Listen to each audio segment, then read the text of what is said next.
쾅 넘어졌어. 그래도 굉장히 힘드셨는데 일어나서 생활을 잘하고 있어 라고 하더라도 재검을 잘 할 필요가 있어요. 노인네들 그런 경우도 많습니다. 낙상이 많잖아요. 거동이 좀 힘들다 아이쿠 하다가 쾅 넘어졌는데 머리는 다쳤어. 근데 괜찮대. 그래도 뭔가 머리가 어지럽거나 매승매승한 느낌이 있으면 바로 병원 가셔야 돼요. 그것도 뇌출혈이에요. 아시겠죠? 그러다가 간신히 불수가 되는 면들이 생길 수 있다. 뇌진탕은 일시적이지만 뇌졸중과 똑같이 맥박, 호흡하는 ABC를 확인하고요. 감각 마비나 근력 약화되거나 의식 소실, 진짜로 중풍으로 가는 경향이 있는가를 보셔야 돼요. 뇌진탕이 있으면 당연히 병원을 가야 되는 상황입니다. 그죠? 지켜본다? 지켜볼 수 있어요. 그죠? 애가 다쳤는데 그냥 정신이 순간 나가는 거잖아요. 근데 맥박이나 이런 것들이 그래도 잘 뛰고 있고 호흡은 잘 하고 있으면 조금 지켜볼 수는 있어요. 네. 그죠? 근데 근력이 약화되거나 말을 못하게 되거나 눈이 풀리고 있다? 그러면은 얼른 가야 돼요. 1시간 안으로 약을 맞아야 돼요. 구조적 손상이 없어도 후유증이 남을 수 있다. 노년의 경우에는 점진적으로 중풍으로 갈 수 있는 것도 조심해야 된다. 외상으로 인한 출혈, 경막 외 혈종. 그러니까 뇌를 감싸고 있는 경막이 있는데 그 바깥에서 터지면 다행이야. 뇌출혈은 아니니까. 저건 어떻게 해요? 뽑아내면 돼요. 뇌 구멍을 뚫어서, 이 두 개를 구멍을 뚫어서. 그것도 좀 잔인하죠. 구멍을 뚫어서 빼주고 하면 돼요. 그리고 저런 것들은 다른 구멍이 있으면 빠져나오게 돼요. 귀로 나오기도 하고 코피로 막 쏟아져 나오기도 하고 입으로 뱉어내기도 하고 그래요. 근데 저런 MRI 보면 나오는 거죠. 근데 이것도 뇌를 꽉 눌렀는데 뇌가 정상일 수가 없잖아요. 굉장히 아픈 통증이 있겠죠. 그리고 의식도 되게 막 어지러울 수도 있고 막 그렇죠. 그리고 저도 오래 방치하면 뇌세포가 잘 살기가 어렵죠. 그러니까 뇌가 망가질 수 있는 요인이 돼요.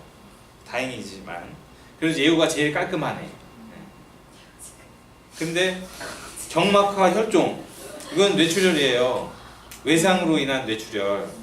MRI상은 저렇게 보인다는데 헬멧 쓰고 타다가 넘어져가지고 애들이 이게 제일 많대요. 경막하 출혈의 혈종의 대부분은 그렇대요. 노인들은 만성으로도 실제로 살짝 다치기만 해도 경막하 혈종이 저렇게 생긴다는 거예요.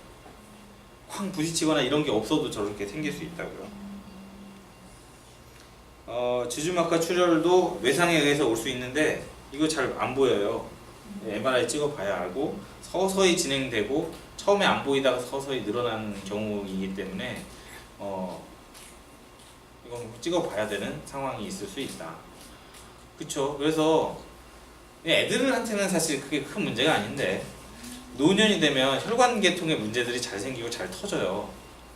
특히 어쩌다가 발견했는데 뇌에 동맥류가 있어. 동맥이 이렇게 붉어져 있는 그런 사람들이 있거든요.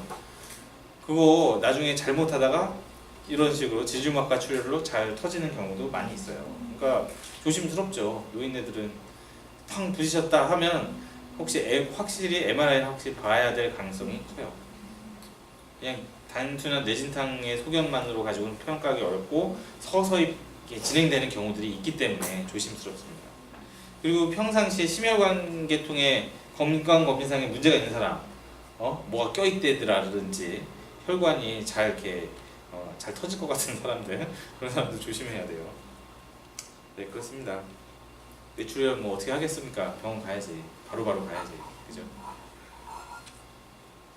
노인들 중에서는요 뇌경색 같은 게 있었던 사람들도 많이 있어요. 근데 이게 쓰러지거나 막 불수가 아니니까 그냥 그런갑다 하고 봤는데 나중에 뭐 다른 문제 때문에 뇌를 봤는데 그런 임팍션이 몇 군데 막 보이는 사람들도 있어요. 그게 이 사람의 어떤 기능적인 면들을 많이 떨어뜨렸을지는 몰라요. 활동이라든지 이런 것들이 굉장히 다행스러운 경우인데 주로 이제 뇌출혈이라기보다는 경색으로 그런 경색 반들이 보이는 경우들이 많은데요. 그게 혈액순환이 안 돼서 그래요. 뇌 모세혈관들이 막힐 수가 있잖아요. 그럼 그 부분이 의외로 죽을 수가 있는 거지. 알게 모르게. 옛날 같지 않게 기억력이 젊은 사람도 있어요. 젊은 사람. 스트레스 많이 받는 사람 그럴 수 있지 않겠어요? 막 뭐 IT 업계에서 일하면서 막 맨날 날 새고 술 먹으면서 막 일하는 사람들 있잖아요.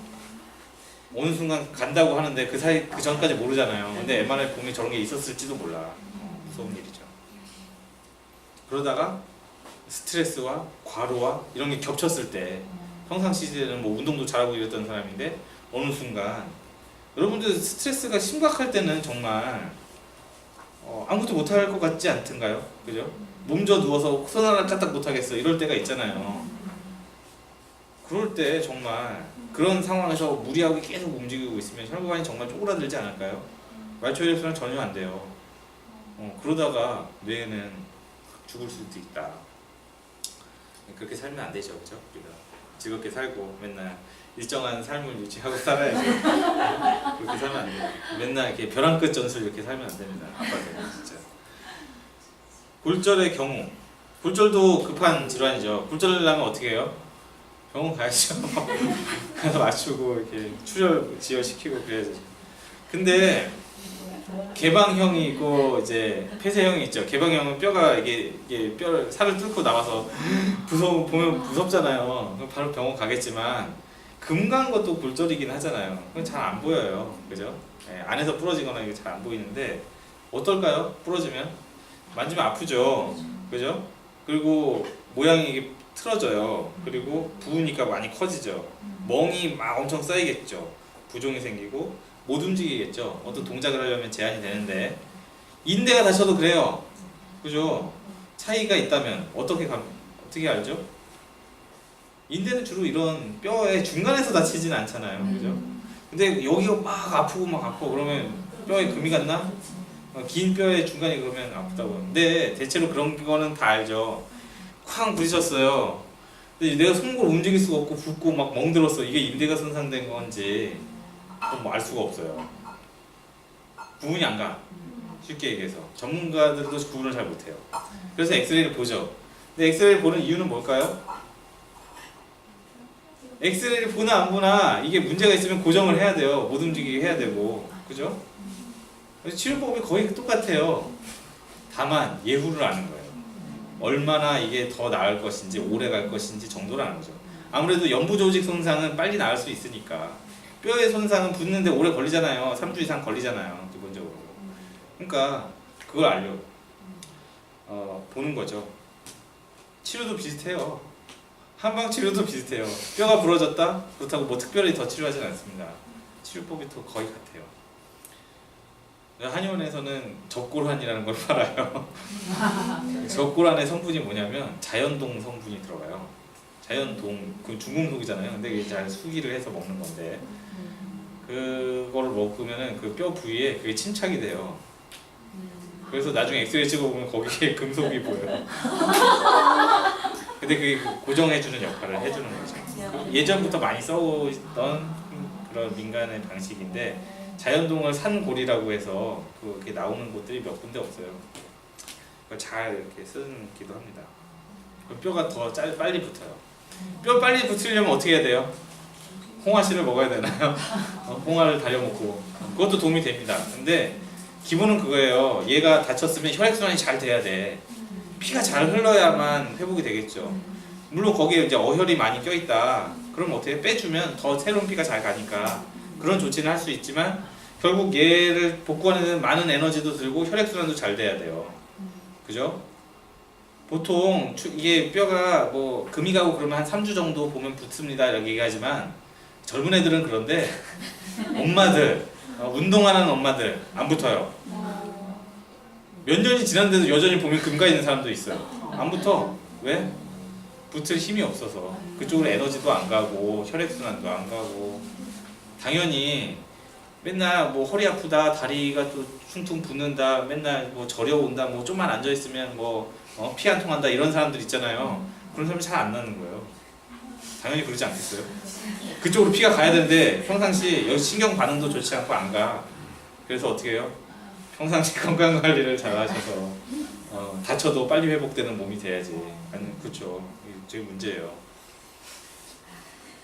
우리 몸이요 아프다가 대충 살만하면 다 치료하지 않아요. 네. 발목이 삐잖아요. 그럼 100% 회복을 해줘야 될 것 같은데 100% 회복을 안 시켜줘요.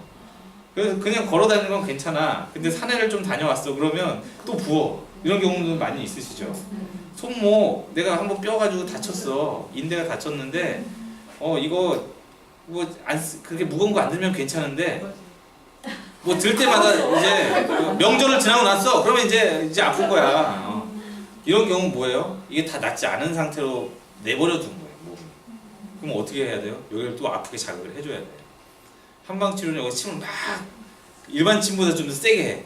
굵은 침 넣고 침도 뜨겁게 화침이라고 해서 이렇게 가열을 해요. 그러면 으악 뜨거워요 뭐 이래요. 근데 그러면서 나아져요. 양방에서는 어떻게 하는 줄 아세요? 인대 증식 치료라고 플로럴 세라피라는 게 있어요. 받아보신 분 계세요 혹시? 인대가 이게 약해져서 온 거다 그러면 거기다가 인대 부위에다가 포도당 액을 주입해요. 멀쩡한 그 딱딱한 조직에 액이 들어가는 거 되게 안 들어가 꽉 눌러서 그 집어넣는데 되게 아파. 막 울어 막 환자가. 그 천천히 흡수될 거 아니에요. 한 일주일간 되게 아프다가 아픈 게 나아지면 이제 전보단 좀 힘이 들어가네요 이렇게 되거든요. 그럼 비슷한 치료를 한방에서도 화침, 봉침, 뜸 막 받으면 화상 반응도 남기고 막 그러는데 그러면은 나. 그러니까 이게 센 자극이 필요해요. 다친 데는. 골절난 데도 그런 자극을 해야 붙어요. 그래야 여기가 회복돼야 되는 곳이구나 몸이 인지를 하고 거기를 치료하기 시작해요. 아시겠죠? 이게 응급 얘기는 아니었어요. 이런 얘기는 할 얘기가 많은데 사실 응급이 아닌 것들이 할 얘기가 많은데 응급은 제가 할 말이 사실 이면 어떻게 해? 뼈 부러졌는데 내가 뭘 해주겠어. 집에서 뭘 하겠어요.